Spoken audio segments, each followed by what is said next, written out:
network is having a mind of its own today, but I'm just going to get the best out of it right now, okay? So for those who didn't join the previous live stream, before it went off, today the topic I'm discussing is how to choose a realtor. And I mentioned earlier that last week, I discussed the benefits and duties of a realtor in a real estate transaction. So after learning all of those benefits, after finding out what the duties of a realtor is, when you hire one in a real estate transaction, it's important to know how you choose a realtor, okay? A realtor that can get you the best, that can get you the best in your real estate transaction. So that's what I'm discussing today. And if you're watching this for the first time, please introduce yourself in the comment section. Let's know where you're watching from. Let me know where you're watching me from, whether you're watching the replay or you're watching me live, okay? My name is Abiola Fadaonse. For those who don't know me, I'm a real estate consultant. I help first-time and frustrated property investors get started right and make informed decisions so they can make the most of their real estate.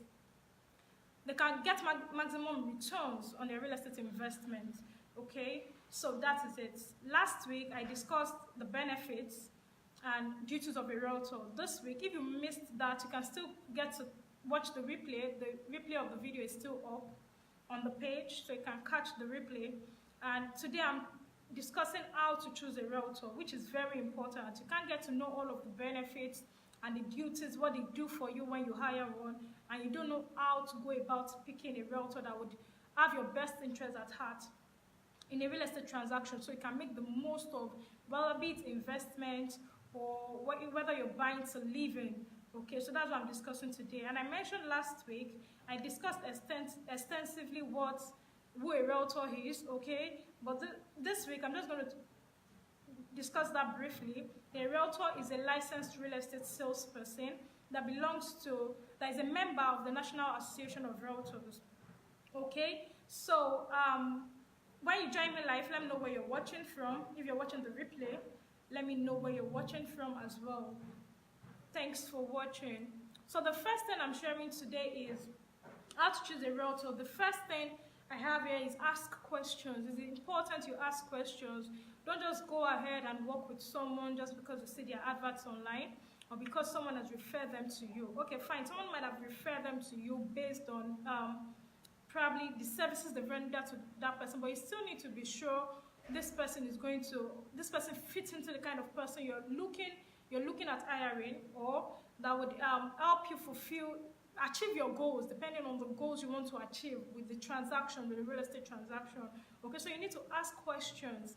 And for me, most times I prefer to work with those that work on the job full-time, okay? Whether it's real estate or even any other service I need, when trying to hire someone for a particular need, I prefer to work with those who work full-time because, one, I think they would, I get to have all the focus in order to reach my goal. Thank you, Mr. Muibi, for watching from Calabar. Thank you, that's lovely. Thank you, Victoria, for watching.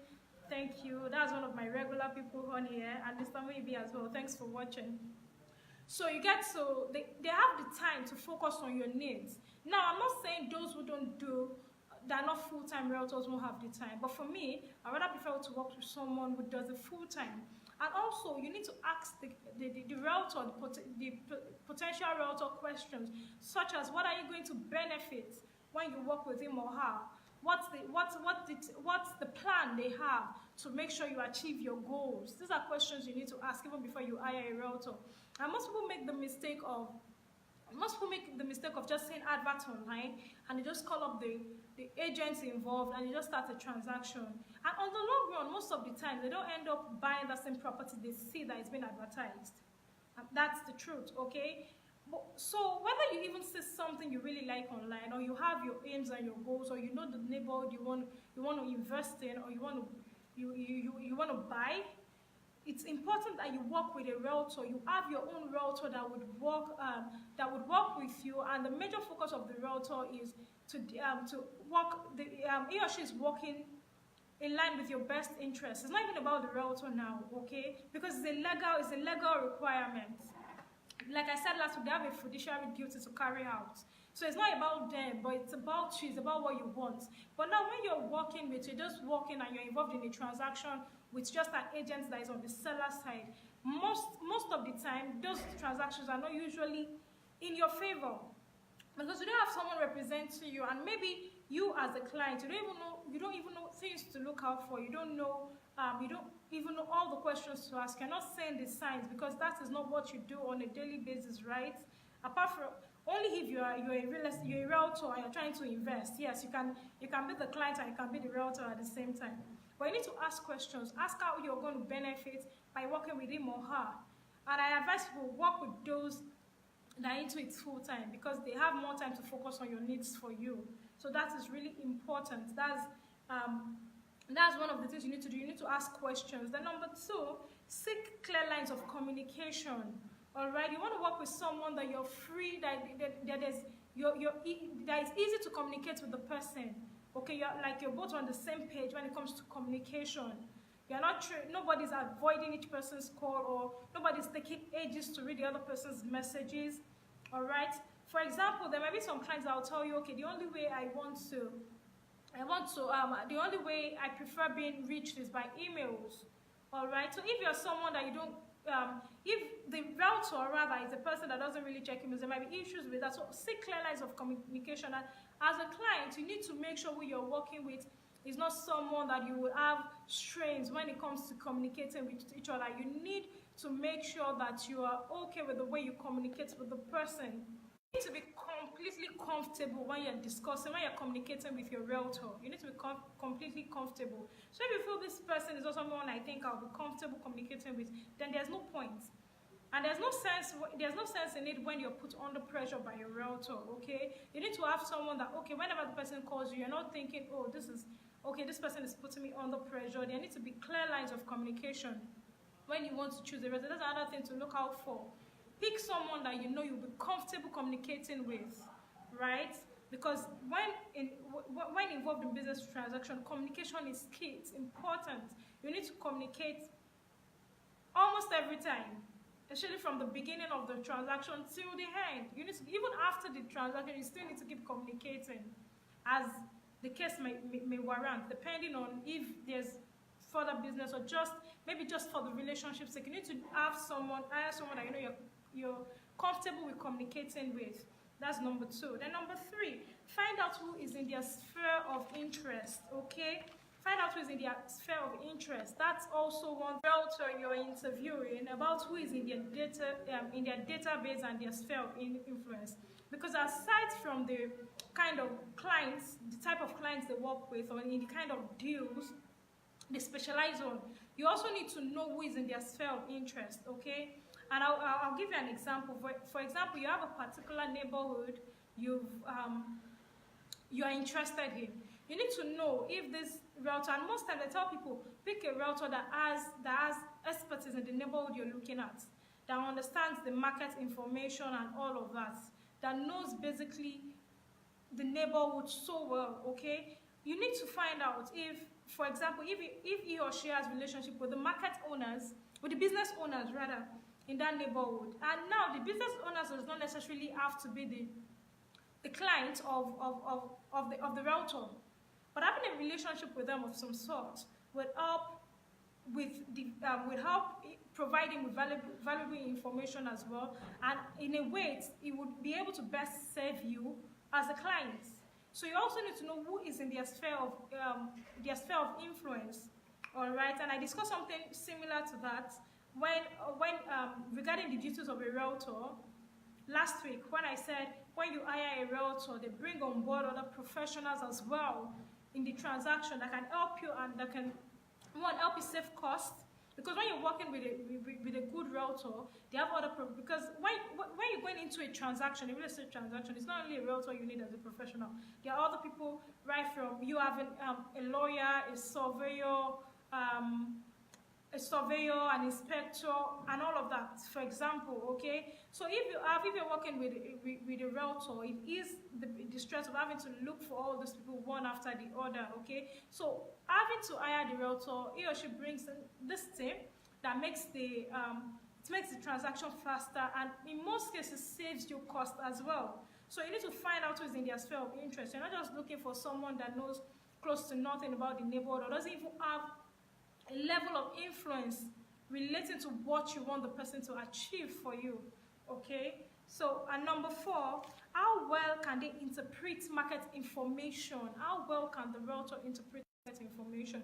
Because interpreting market information is really, really important, okay? And the best way to evaluate a potential realtor is how best they can interpret meaningful real estate data. For realtors, to get real estate data is not difficult. But what is important is how well they can analyze and interpret those real estate data to you as a client.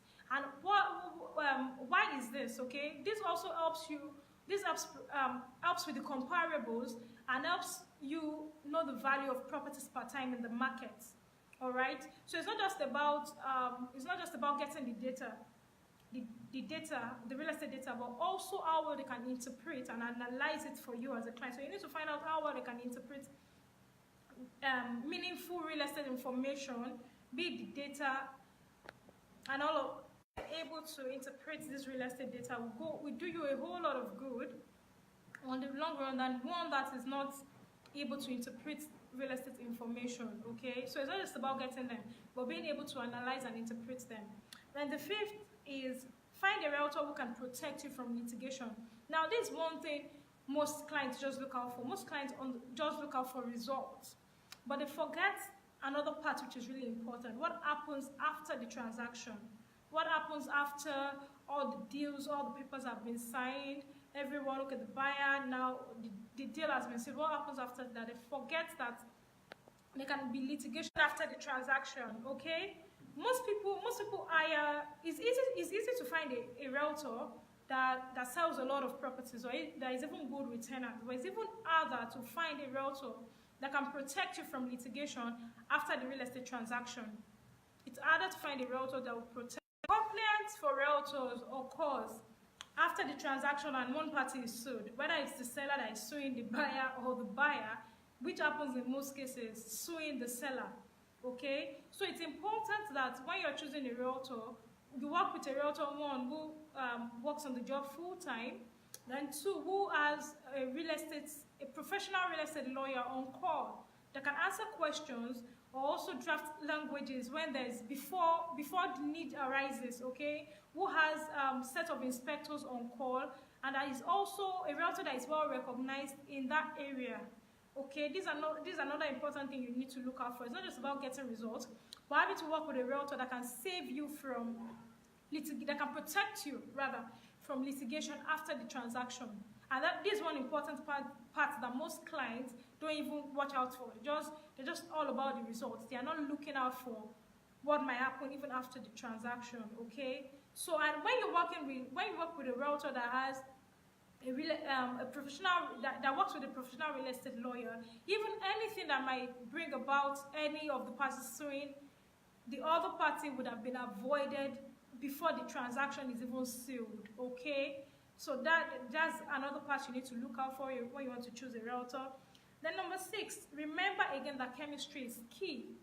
Chemistry is key. You know, when you're trying to take decisions, it's important that you use logic, and there's this feeling, even when you're using your brain, you know, logic, there's this feeling that comes with it. You use your brain about emotions that comes with it called intuition or your gut feeling.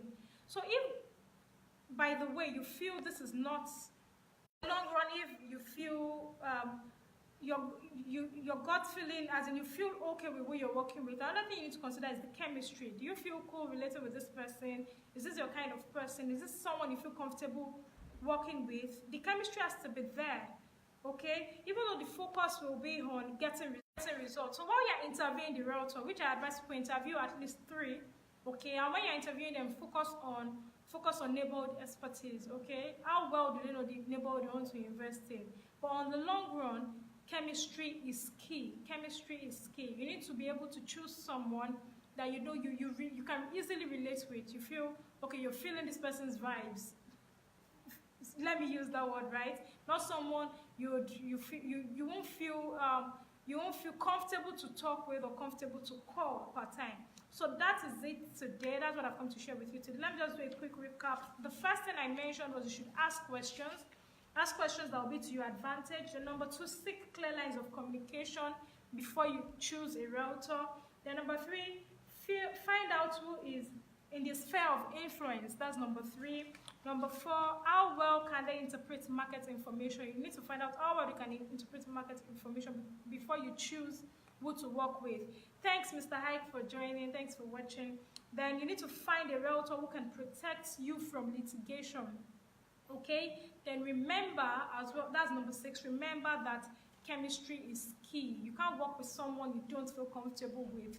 It's really important. So if you have any question, I can't see any question for now, and I don't want this video to be so long. So if you have questions, whether you're watching the replay, I don't think those watching live, please, if you're watching live and you have questions, please drop your questions.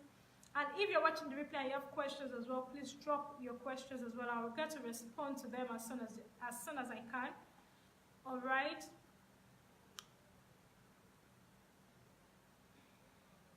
And yes, for those who send me mails, I mentioned last week that if you have questions relating to the topic I treat, I think it's fair if you drop your questions here so other people can learn. It's only for those who need consultation, okay, that should send me mails. But if you still feel shy, like you don't want to drop your questions here, but I just feel if you drop your questions here, so far it's related to the topic I have discussed, okay, or it's better to drop it here, because that question, someone else can see the reply to the question and learn as well, okay. But for consultation, always send me an email at my name, that's abiolafadansi@gmail.com, all right, and I get to respond to you as soon as I can. So in the absence of questions, that's what I've come to share with you today on Easy Real Estate with Abiola. And this is a weekly live stream. Don't forget, it's every Thursday, 3 p.m. West African time, okay, 3 p.m. West African time. And for those who want to invest in properties, you're looking for genuine properties to invest in, you can just go on the site www.lagosrealtorsale.com. You see properties that guarantees you high return on investment have been verified, okay? And most of these properties are free from, all of them are free from encumbrances, not most of them, all of them are free, and you don't have issues with omonile, like that's the land grabbers. For those who are in Nigeria, they understand what I mean. But if you're not in Nigeria, yes, they're free from land grabbers, they're free from issues with land grabbers on whole. So that's what I've come to share. You find amazing offers and promos or mouth-watering offers, so you want to go there and just check through and see what you can invest in at the moment. All right, so that's it today on Easy Real Estate with Abiola. No questions yet, but don't forget, if you're watching the replay, please do ask your question. I'll respond to them. Thanks so much for watching. For everyone who joined live, thanks for watching. Mr. Ike, Pastor Steven, Tolu, Victoria, Mr. Muibi, and every other person that joined live, thanks for watching. Till I see you again next week. My name is Abiola Fadansi. Bye for now.